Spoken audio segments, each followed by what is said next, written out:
masama ang loob ko sa kanya. But right now, naawa ako sa kinalalagyan niya. Until now, masama loob niyo, sir? Ha? Until now, sir, masama. Yes! Hanggat hindi may balik si Pangulong Duterte, masama pa rin ang loob ko. Ang sabi ni Senator Lacson, ang information niya, kaya sinibak si General Torres because he went beyond his authority, meron siyang sinibak without clearance ng Malacanang. So, ano yung base sa kanya kay Torres doon sa actuations niya? I don't know. If he did it now without the clearance of Malacanang, then maybe meron siyang nasagasaan. Oo. Because as I have said during my time, nag-clear ako sa Malacanang na provinsan, mabilisan ang kailangang aksyonan kaagad. Nag-issue ako ng orders, then later on, I just inform Malacanang na ito yung ginawa ko. So, parang ano, sir? Deserve ba ni Torres na masabak? Because of... Well, as I have said, expected na yan. Expected yan sa serbisyo. You can be relieved anytime. Habang functus officio. You are good while the need exists.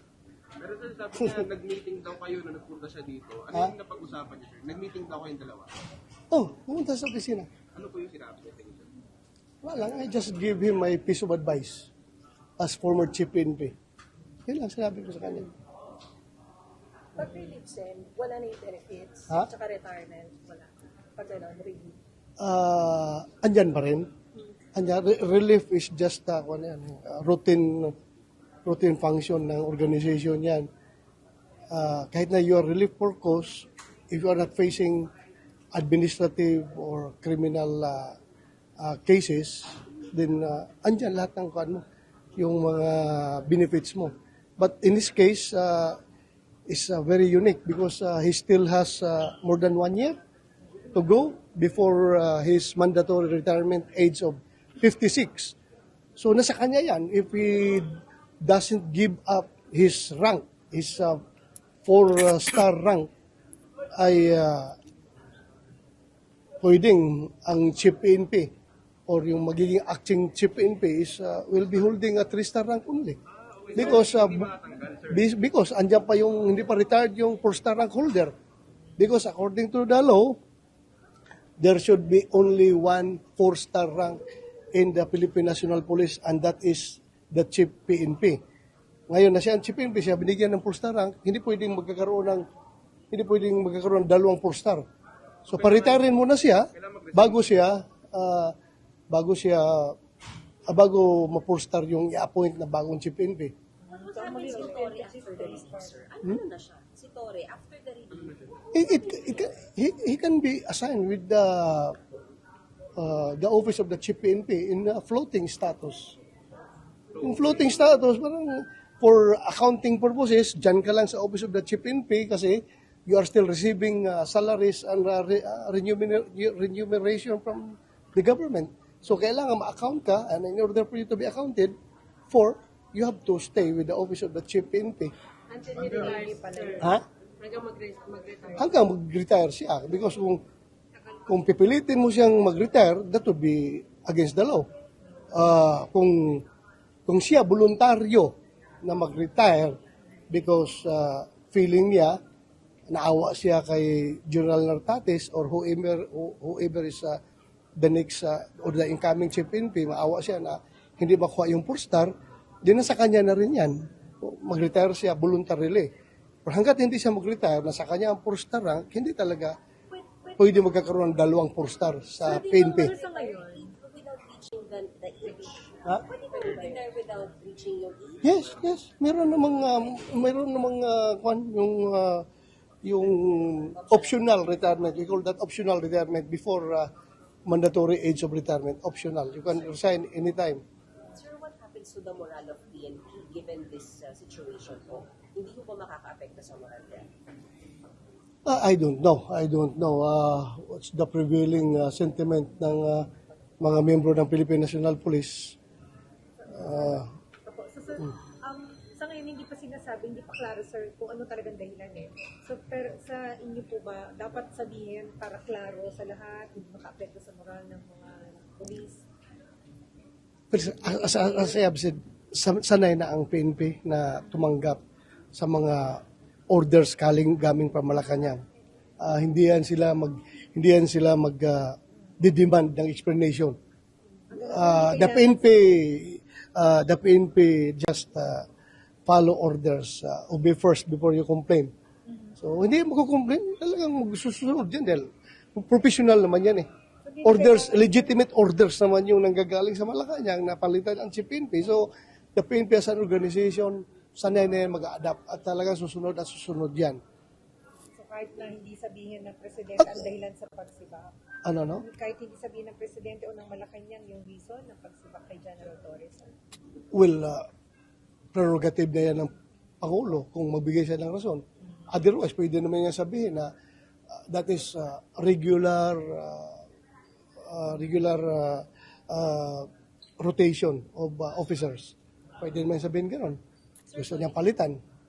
Sir, considering yung... Sir, hindi ba parang nakaka-confuse naman? Binanggit pa siya ng Pangulo nung SONA, parang he still had the favor of the President nung SONA lang, and then ngayon bigla siyang nilagay. Will that not create confusion among PNP? As I've said, I cannot speculate. Sir, how do you feel? I cannot speculate. How do you feel about about what happened to Torre, considering yung role niya sa pag-arrest kay Pangulong Duterte at saka dun sa role niya dun sa raid sa KOJC compound? Well, I have to be clear about it. Galit ako sa kanya, sa ginawa niya kay Pastor Apollo Kibuloy at kay President Duterte. Pero ngayon naawa ako sa kanya dahil after nung ginawa niya lahat-lahat, binigyan siya ng posisyon, tapos sinibak lang rin siya. Galit ako naawa ako sa kanya. Because I've been there.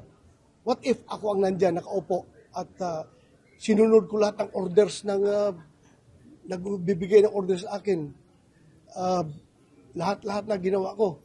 Kahit na yung bordering to illegal acts. Unconstitutional acts, questionable acts. Ginawa ko na lahat-lahat. Pagkatapos, ngayon, tanggalin lang niyo ako ng unceremoniously. That's my opinion as a former chief PNP. Ganun yung feeling ko. But then, it doesn't erase na talaga masama ang loob ko niya sa kanya, sa ginawa niya panahon pa ni Pastor Kibuloy at panahon ni President Duterte yung ginawa niya. Masama ang loob ko sa kanya. But right now, naawa ako sa kinalalagyan niya. Until now, masama loob niya, sir? Ha? Until now, sir, masama Yes! Hanggat hindi may balik si Pangulong Duterte, masama pa rin ang loob ko. Kahit na may balik, dahil ginawa yun eh. Sir, kahit admit kayo nung kahit humingi siya ng payo sa inyo nung nakaraan. Well, I had to be professional.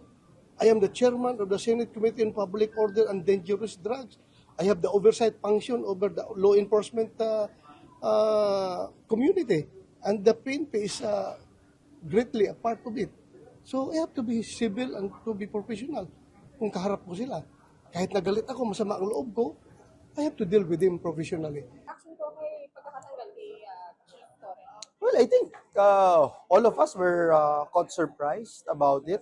But at the end of the day, we respect the appointing authority. No? So it is what it is. So, do you know Senator Tates, and do you think capable siya of doing Not much of information. No?